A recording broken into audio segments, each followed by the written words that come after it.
If you're tired of the standard business and marketing fundamentals, frameworks, and funnels, you need a little mischief.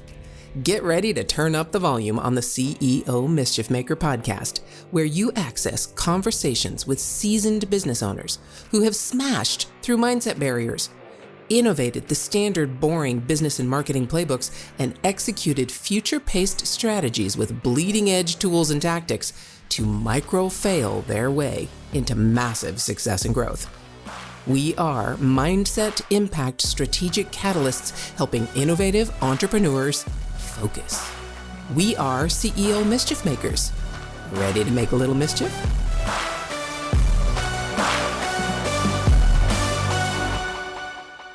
All right. It's got to be Friday. Friday's my favorite day. Okay. Wonderful guest on the show today, Lauren Johnson. Friday is my favorite day. And not just because it's Friday, because I don't have to work certain days or not take work certain days. So that's not the reason I love Friday. I love Fridays because we get to talk about strategy and tactics, and I geek out about that stuff. So let's dive into that. So we've talked, if you haven't listened to Monday and Wednesday, please go back and do that, because we are building on those processes. And now we get to talk about using some of this mindset and this impact and innovation and bringing it down to ground level and actually apply it to our lives. So how are we going to do that?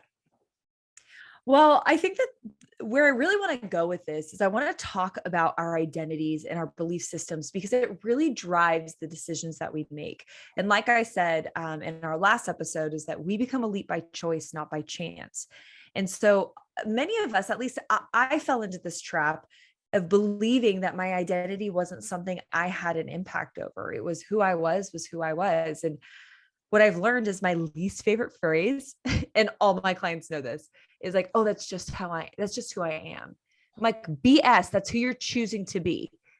And so I want to discuss really quick this, because I think this is so important, because it drives all the other things that we do. And I'll give you an example of this. I was working with the Yankees, and I came to an affiliate, and I've been sitting in the dugout like I always do, during the game, and I'm chatting it up with our players. And for whatever reason, this one player, like, he was really short with me. It's like, I could tell he didn't really want to talk to me, which, by the way, is totally fine. I'm smart enough to know that I am not for everyone. However, this was the first type of interaction I've had with this player. So then it got me thinking, man, maybe I just haven't built a good enough relationship with him. Maybe I have neglected that and I need to spend more time. So that was my goal. Over the next couple of days, I was going to spend more time with this player. Well, it's like, no matter what I did, he wanted nothing to do with me. Like, nothing. It was one word answers. He'd like find a way to get out of the conversation, whatever that is. And then I started thinking, shoot, I hope I haven't said anything that I'm unaware of that maybe could have offended him or rubbed him the wrong way, which may be causing this interaction that it's been the first of its kind. So one day before the game, I head to the batting cages, and he's there warming up, and he's there early by himself. And I'm like, oh my God, this poor kid's probably like thinking, like, I can't get away from her. Like, now I'm alone. Like, and so I go up and I'm like, hey, can I ask you a question? And he's like, sure. I said, have I said anything to offend you in any way? Just, it seems like over the past couple of days, anytime I try and have a discussion with you, I get really short one-word answers. And I said, and I hope you understand, if you simply have no interest in talking to me, I can live with that. I just want to make sure that I haven't said anything to offend you and just wasn't aware. And he immediately goes, no, that's not it. And I said, can you elaborate? And he goes, I'm not very good at speaking. And I was so confused. I was like, what do you mean? And so we ended up meeting later after the game. And I asked him, I said, where did you hear that? And he kind of stops. And I said, I want you to think back to the very first time you heard, I am not good at speaking. And it took him a little bit of time. And then finally he goes, it was in elementary school. He said, I used to stutter when I would speak. And when the teacher would ask me to read out loud, I really struggled with it. And I had all the kids would make fun of me. And the teacher just told me one day I wasn't very good at speaking. And I paused and I looked at him and I said, "Who's telling you that now?"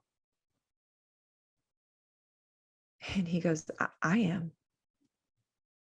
And so I really quickly, for the audience, I want you guys to put this in your mind, this formula. Okay, your belief equals your identity plus action. Actually, I'm sorry. Let me roll that back. I got ahead of myself. Your identity equals your belief plus actions. So his belief was that I'm not good at speaking. And so every time he acted in support of that belief, he confirmed that a new identity. Mm-hmm. And so the things that he would do is he would do one word answers. He would avoid conversations with anybody. He would, in my in my group sessions with the team, he would shrink in the background. He would try to just disappear, not answer any questions, not get called on. And every time he did that, it supported that belief, which made his identity stronger. And so I stopped and I asked him, I said, "Is that who you want to be?" And he's like, "No." He said, "No, it's actually a burden to feel like all I have to constantly hide." And I said, "Okay." So, well, luckily for you, we can rework this formula. I said, we can go from your identity equals your belief plus actions to your belief equals your identity plus action. So I said, let's decide your new identity. I said, finish the sentence. I want to become the type of person who, and he said, can speak to my coaches, can speak to my teammates, can raise my hand when you come and speak to our team and ask a question. And I was like, this is awesome. So I said, okay, great. So what actions do we have to do to support this new identity? And he's like, oh shoot, now I actually have to do something about it. I'm like, yep, now you got to do something about it. It doesn't just change like that. So we actually came up with a system and nobody knew about it. Nobody knew we were doing this, but he would meet with me before I would come into his affiliate, and I would go over the questions I was going to ask to the group, and I would prepare him. I would prepare him for it. Like, this is what I'm going to ask. And then he would come up with his answer, and I would prep him again with his brain. We would develop competence over this fear he was having. And so then when I would ask the question, his hand would shoot up and I would get to ask him. And time and time again, we would do this until he no longer needed prep work. Why? Because his belief started to catch up with it. James Clear says this: every action you do is like casting a vote for the person you want to become. And so as his votes kept piling up, his belief started to form. And when that belief formed, suddenly his identity shifted to, I am good at speaking. I can raise my hand in a group. I can approach a coach. I can approach one of my teammates and have a discussion. Because the most important belief that any one of you will carry is your own belief about you.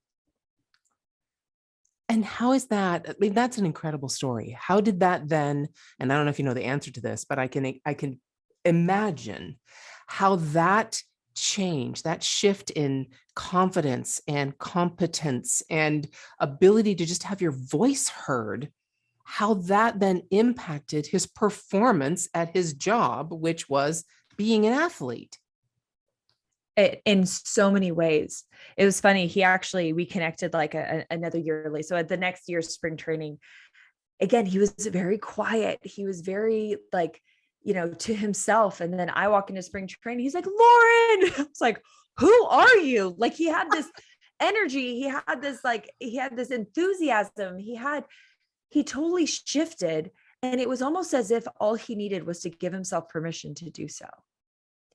And some of us wait forever for permission from other people, but you don't need anyone's permission.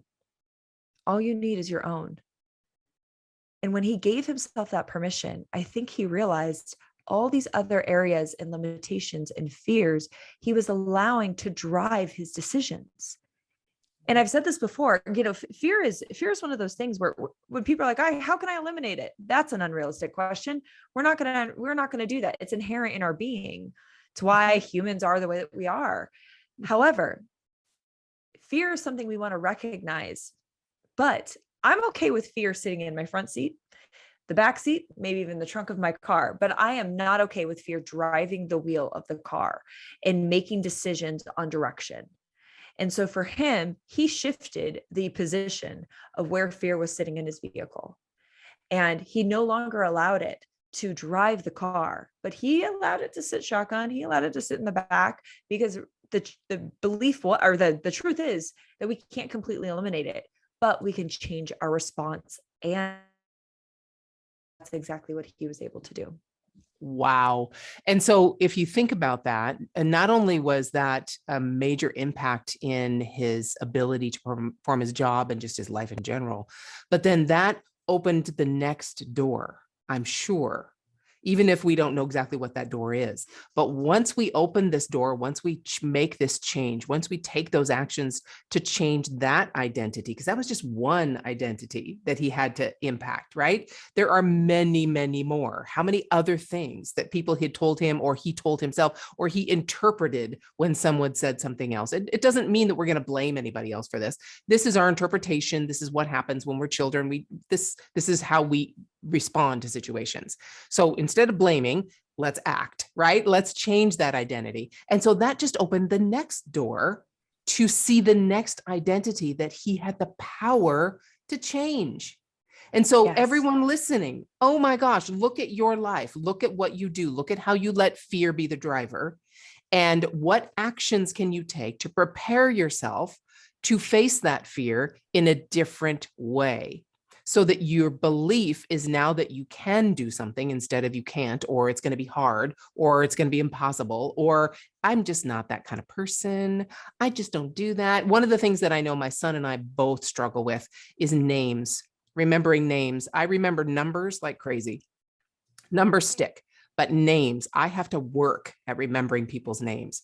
And I see that in my oldest as well. And when I hear him say to himself, or when he says out loud, I'm just not good at remembering names, I just want to smack him. Sorry, I just want to smack him and say, wait a minute, you just are convincing yourself of that, right?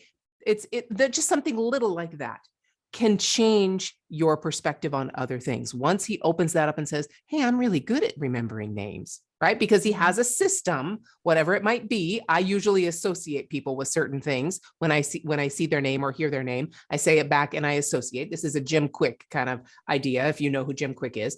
But whatever you have to do, I love that. Your identity equals your belief and your actions. And so you can switch that around, change your belief, and then have it be identity and actions. Oh my gosh. But notice the only thing that doesn't change is the actions. Mm-hmm. Your actions will influence your belief system and who you become. And so whether you are acting in support of that or not, you are developing a belief system and identity based on that action. And so that is why, again, a lot of us, we know the right thing to do, but why don't we do it? Because knowledge is not enough. We have to understand the systems behind what actually drives our belief systems and the way that we identify with certain things of ourselves. And so when it comes down to this, what this does is I think it gives people permission to make a choice. And it really highlights this idea of you have one. You can choose three things. You can choose, number one, to show up the same. You could choose to show up worse, or you could choose to show up better. The coolest part is the choice is yours. Absolutely. Oh my gosh. All right, Lauren, it has been such an incredible journey over this last 3 episodes with you. And I can't wait for the next conversation and the next conversation. And I know we'll be bumping into each other in many different instances in our community and with situations. I can't wait to hear other podcasts you're going to be on, all the stuff. Where can people find you, or where can they find out more about you? Oh, yes. So probably the best way to find all of my social media handles, I'm on Instagram, Twitter, LinkedIn, all the places. But the best way to find it is actually by going to my website, which is laurenjohnsonandco.com. And you spell out ANDCO.com. And it's Lauren Johnson, Lauren. And I've gone there many times. I love your videos on there. I just love the way you break down an idea and can apply it to life and really help us make a major shift. Not major in the immediate sense, but the actions, the small actions we take can add. And I love all the analogies, just shifting your direction 2 degrees. By the time you get out further, you're in a completely different place. And that's what you help people do. I'm so honored that you were here. Thank you. Cool. Thank you. I can't wait to chat with you again. Thank you so much. I appreciate you having me. Okay, hold on. If your mindset was shifted, you were inspired to innovate, and you were spurred into action, don't just move on with your day. Focus, my friend, and take a few minutes to visit CEOmischiefmaker.com to learn more about the value that was shared with you today. Please act now and create some CEO mischief of your own.